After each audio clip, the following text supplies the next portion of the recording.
Hello friends, I am Harish Demla from accurate fortune astrology.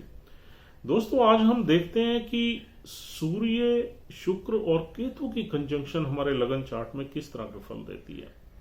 आइए देखते हैं कि यदि ये तीन प्लैनेट्स आपके लगन चार्ट के एक ही हाउस में बैठ जाएं तो आपको किस तरह के फल दे सकते हैं। दोस्तों, सबसे पहले ये देखना बहुत जरूरी है कि ये कंजंक्शन क्लोज कंजंक्शन है आपके चार्ट में या लूज कंजंक्शन है। अगर ये कंजंक्शन 3 से 10 डिग्री के बीच में बनी हुई है, यानी कि एक प्लैनेट दूसरे से इस डिग्री में बैठा हुआ है, तो आपको इसके फल ज्यादा मिल सकते हैं। और अगर इनका गैप बहुत ज्यादा है तीनों प्लैनेट्स का आपस में डिग्री वाइज, तो इसके फल कम मिल सकते हैं। अगर 3 डिग्री से और भी ज्यादा क्लोज बैठे हुए हैं ये, तो इसके फल थोड़े से आपको बुरे ज्यादा मिल सकते हैं। तो दोस्तों, आइए देखते हैं कि फल क्या मिल सकते हैं इस कंजंक्शन के हमें। देखिए दोस्तों, सूर्य का संबंध हमारी सेल्फ स्टीम से है, हमारे करेज से है, हमारे प्राइड से है, हमारी आइडेंटिटी से है। और सूर्य का संबंध हमारे पिता से है, गवर्नमेंट अथॉरिटेटिव लोगों से है, और गवर्नमेंट से है डायरेक्ट, हमारे बॉसेस से है।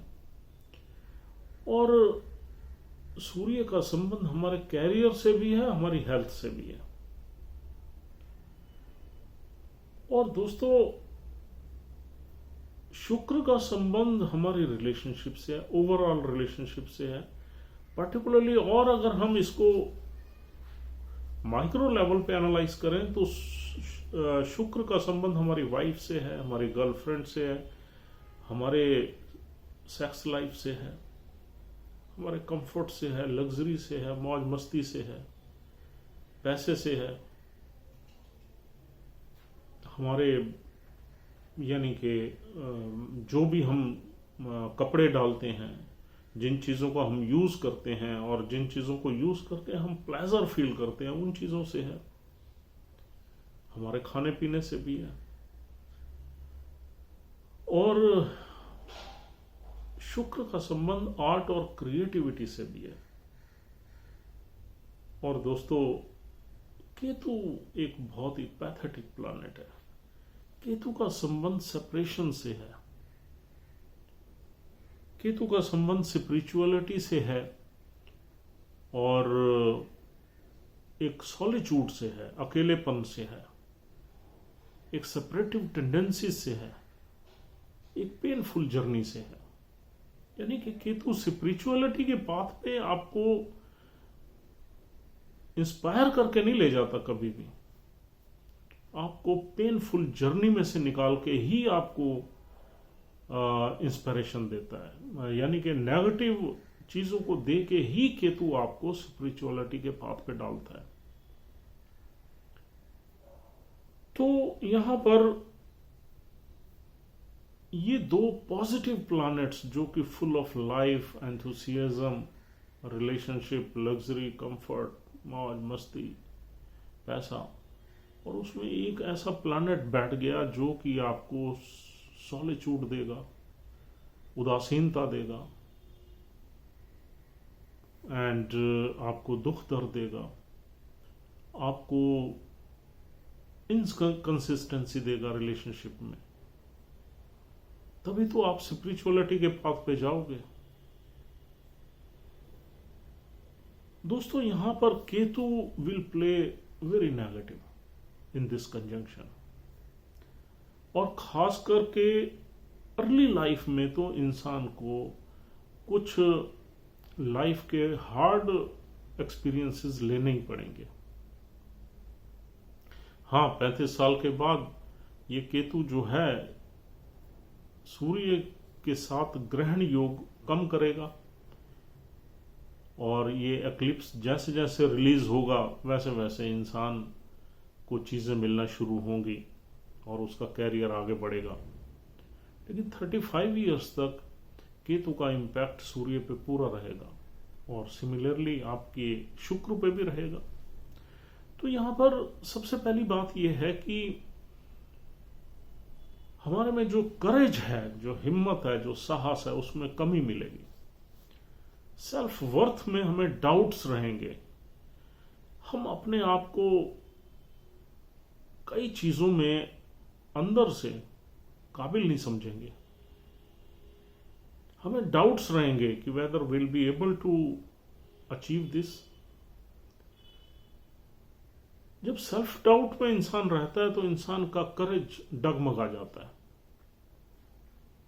और केतु ये सब फियर्स देता है, बिकॉज केतु अंधेरे का कारक है और सूर्य रोशनी का कारक है। तो रोशनी के आगे अंधेरा आ जाता है,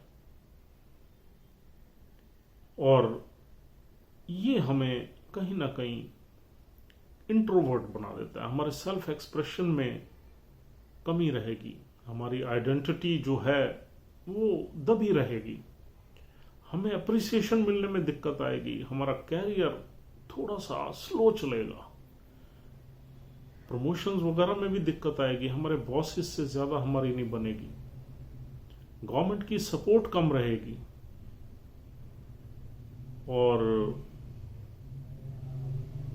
हमें कुछ बीमारी का भी सामना करना पड़ सकता है। अगर ये कंजंक्शन दूसरे घर में है तो हमारी आई साइट वीक हो सकती है, फोर्थ हाउस में है तो हमारा हार्ट वीक हो सकता है, और फिफ्थ हाउस में है तो हमें डाइजेस्टिव या एब्डोमिनल प्रॉब्लम्स रह सकती हैं, सेवंथ हाउस में है तो हमें बैकबोन की प्रॉब्लम रह सकती है, ट्वेल्थ हाउस में है तो हमें अगेन आईज की प्रॉब्लम रह सकती है, यानी कि लेफ्ट आई की प्रॉब्लम रह सकती है। तो कहीं ना कहीं हेल्थ में भी इश्यूज यहां पर क्रिएट हो जाएंगे। और अगर केतु शुक्र के ज्यादा नजदीक बैठा हुआ है तो हमारी रिलेशनशिप में प्रॉब्लम देगा, हमारी लव लाइफ जो है वो इनस्टेबल रहेगी, हम अपने ट्रू लव को ढूंढने में हमें टाइम लग जाएगा। अर्ली अगर हम मैरिज कर लेते हैं अर्ली एज में, यानी कि मिड 20s वगैरह में, तो हमारी मैरिज चलने में बहुत दिक्कत आएगी, और हमें कुछ ऐसे लोग मिल सकते हैं जो हमें डिच करते हैं, जो थोड़े सीक्रेटिव हों, मिस्टीरियस हों, जो हमें डिसीव करें, और हमें लाइफ के कुछ इस तरह के एक्सपीरियंसेस मिलें जिससे हम जो है दुनिया से या लोगों से हमारा मन उठ जाए, विश्वास उठ जाए, ट्रस्ट लेवल उठ जाए, और हमारे जो मौज मस्ती है, खाना पीना है, लग्जरी है, कंफर्ट है, उनको लेने में भी काफी टाइम लग जाएगा। यानी कि अगर केतु वीनस के साथ है तो हमारे रिलेशनशिप्स को लेकर दिक्कत आ सकती है, हमारे कंफर्ट्स को लेकर दिक्कत आ सकती है, हमें जो चीज़ें लग्जरी हैं, हमारी कार वगैरह है, या लग्जरी हमारे ड्रेसेस हैं, कपड़े हैं, या फैशनेबल जो हमारी चीज़ें हैं जो हम यूज़ करते हैं, उनमें भी कहीं ना कहीं डेफिशिएंसी हमें फील होती है। और अगर हमारे पास by virtue of other planets good position हमारे पास ये चीजें होती भी हैं, तो हम इनको एंजॉय नहीं कर पाते, कि तो इन चीजों से हमें कहीं ना कहीं सेपरेट रखता है, क्योंकि केतु में जो सेपरेटिव एनर्जी है वो बहुत ज्यादा है। This is the most powerful planet in the solar system. Planet क्या है? शैडो प्लैनेट ही है ये। तो इसका एहसास हमें हमेशा ही होता रहता है। हम ना तो अपनी रिलेशनशिप को एंजॉय कर पाते हैं, ना लग्जरीज को, ना कंफर्ट्स को, ना प्यार मोहब्बत को, ना घूमने फिरने को, ना खाने पीने को। और अगर केतु सूर्य के नजदीक है तो हम ऑलरेडी आपको बता चुके हैं, और अगर केतु इन दोनों के ही नजदीक बैठा हुआ है तो इन दोनों प्लैनेट जो सिग्निफिकेंस है वो अफेक्ट हो जाएगा। इन दोनों चीजों में ही हमें प्रॉब्लम मिल रहेगी। और फिर केतु की अगर क्लोज कंजंक्शन बन जाती है और वो जिस हाउस में बनती है उस हाउस के सिग्निफिकेंस में भी हमें प्रॉब्लम रहेगी। यानी कि अगर हम इसको सेकंड हाउस में देख लेते हैं तो कहीं ना कहीं हम पैसा इकट्ठा नहीं कर पाएंगे, हमारी फैमिली से नहीं बनेगी, पेरेंट्स से नहीं बनेगी, और हमारी स्पीच ही यानी कि हमारा कम्युनिकेशन स्टाइल ही हमारे रिलेशनशिप को खराब करता रहेगा। थर्ड हाउस में बन जाती है तो हमारे यंगर सिबलिंग से हमारी रिलेशनशिप खराब हो जाती है। फोर्थ हाउस में बन जाए तो मदर से खराब हो जाती है। फिफ्थ हाउस में बन जाए तो हमारे बच्चों के चाइल्ड बर्थ में इश्यूज आते हैं, डिले हो जाता है चाइल्ड बर्थ। और अगर सिक्स्थ हाउस में ये कंजंक्शन बन जाए तो हमारी नौकरी वगैरह में प्रोग्रेस लेट होती है। और सेवंथ हाउस में हमारी पर्सनल यानी कि पार्टनर के साथ मिसअंडरस्टैंडिंग, एट्थ हाउस में इन लॉज के साथ, नाइन्थ में फादर के साथ, टेंथ में कैरियर में ऑब्स्टेकल्स आते हैं, 11th में हमारी इनकम में इरेगुलरिटीज रहती हैं, यानी कि हमारी इनकम कभी रहेगी कभी नहीं रहेगी, छूटती रहेगी एटलीस्ट अप टू 34-35 ईयर्स। और 12th हाउस में ये कंजंक्शन बन जाए तो हमें स्पिरिचुअलिटी के मार्ग पे जल्दी डाल देगी। और दोस्तों, अगर हम इस कंजंक्शन के अच्छे फल देखें तो हमें तभी मिल सकते हैं जब इंसान अपने रिलेशनशिप में एक स्पिरिचुअल टच ले आए, यानी कि वो रिलेशनशिप कहीं ना कहीं उसमें स्पिरिचुअलिटी का भाव हो, या ये रिलेशनशिप हमारी किसी न किसी ऐसे मोड़ पे या ऐसी जगह स्टार्ट हुई हो जहां पर हम किसी न किसी ऐसी संस्था से जुड़े हुए हैं जिसका कनेक्शन स्पिरिचुअलिटी से है, यानी कि स्पिरिचुअल गुरु के अरेना में अगर ये हमारी रिलेशनशिप स्टार्ट हुई है तो डेफिनेटली ये रिलेशनशिप अच्छा परफॉर्म करेगी। या फिर हमारा जो पार्टनर है वो भी स्पिरिचुअल है और हम भी स्पिरिचुअल हैं, या हमारे यहाँ पर ईगो जो है इस रिलेशनशिप में वो मिनिमम है। अगर हमारी ये रिलेशनशिप ईगोलेस है तो भी ये रिलेशनशिप काम करती है। या हम किसी ऐसे एरिया में रहते हैं या ऐसी जगह रहते हैं जो हमारे समाज से कटी हुई है, यानी कि कहीं हम सिटी लाइफ से थोड़ा दूर रहते हैं, अकेले में रहते हैं, तो भी ये रिलेशनशिप काम करती है।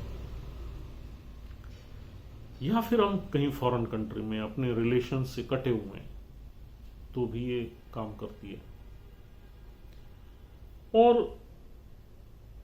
35 इयर्स के बाद ये रिलेशनशिप बेटर होती चली जाती है, जब तक यहां पर वीनस डेबिलिटेटेड ना हो। और इस कंजंक्शन के फल आपको तब भी थोड़े ठीक मिल सकते हैं जब सूर्य बहुत ही बली हो, यानी कि सन की डिग्निटी बहुत ज्यादा हो, यानी कि सन एरीज में हो, 1 नंबर में ये कंजंक्शन हो, या 5 नंबर में हो, या आपका 9 नंबर में हो, तब भी डेफिनेटली 10 नंबर में हो, तब भी सन वहां काफी डिग्निफाइड होता है, डिग्निटी सन की बढ़ जाती है, पावर बढ़ जाती है। 10वें घर में सूर्य को अति बल मिलता है, बलशाली हो जाता है। 10वें घर में हो या 1 नंबर साइन में हो या 5 नंबर साइन में हो तो भी इसके फल आपको कम मिलेंगे, बुरे फल। और वीनस अगर बहुत ही पावरफुल है और थोड़ा सा ये लूज कंजंक्शन है तब भी कोई ऐसी डरने की बात नहीं है। लेकिन हाँ, एक ही हाउस में ये कंजंक्शन अच्छी नहीं मानी जाती, इसमें आपको कुछ न कुछ रेमेडियल एक्टिविटीज करके इसके मैलेफिक इफेक्ट्स को दूर जरूर करना चाहिए।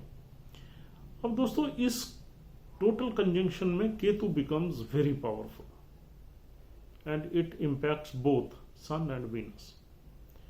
अब यहां पर केतु को हमें शांत करना है। केतु को शांत करने के लिए बहुत चीजें हैं।